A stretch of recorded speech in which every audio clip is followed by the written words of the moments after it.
Can you guys see me okay?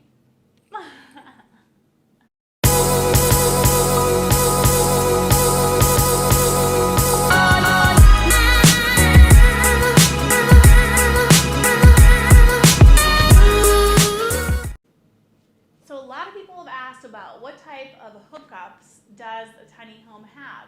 In my case, I purchased mine through Uncharted Tiny Homes.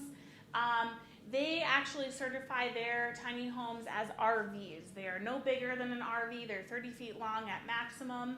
And they have the same hookups as an RV. It just needs a sewer clean out, which a lot of homes already have, a lot of properties already have, and if it doesn't, it's fairly easy to get put in, installed.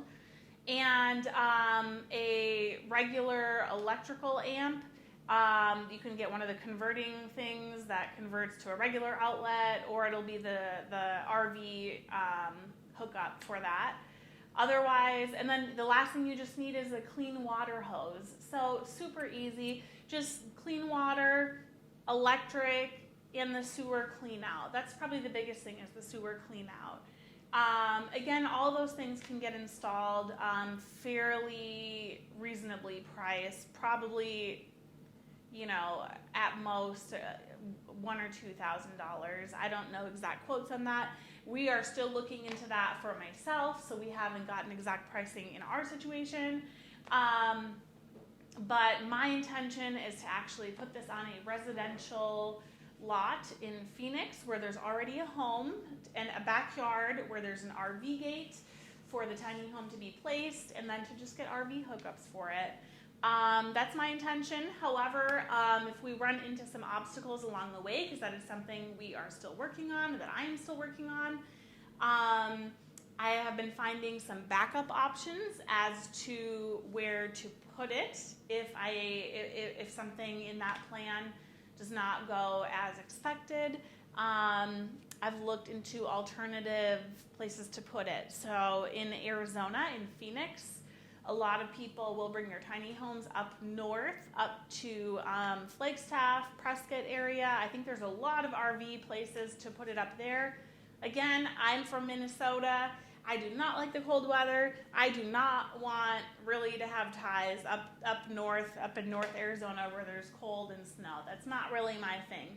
Instead, I have started to look up, again, this is a backup option, but I have looked into getting an RV space on the ocean front in Mexico. And if you guys don't know, Phoenix is actually only a 4-hour drive down to Rocky Point. It's also called Puerto Peñasco, Mexico.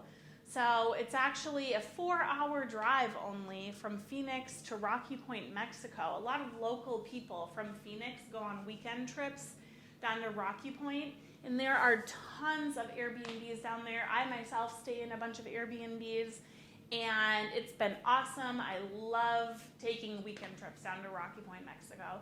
That being said, I actually looked into some RV places down there in case, you know, my tiny home situation doesn't work in Phoenix. I'm coming up with some backup options. So that is one of the options that I could do, is bring my tiny home down to a beachfront spot in Mexico. I looked up rates. Those are about $40 a night. So that could be a totally different business model, right? Keeping it down there, Airbnb-ing it out, having a place for myself to stay when I go on vacation. So that's kind of another option, and that might even be something that I look into in the future, even if I do get my tiny home to work here in Phoenix. So crossing my fingers, the tiny home works in Phoenix. That's my #1 goal, is to get it to work. I'm pretty sure it will, but it's always good to have backup options. And who knows, I could always get another tiny home in the future and bring it down to Mexico.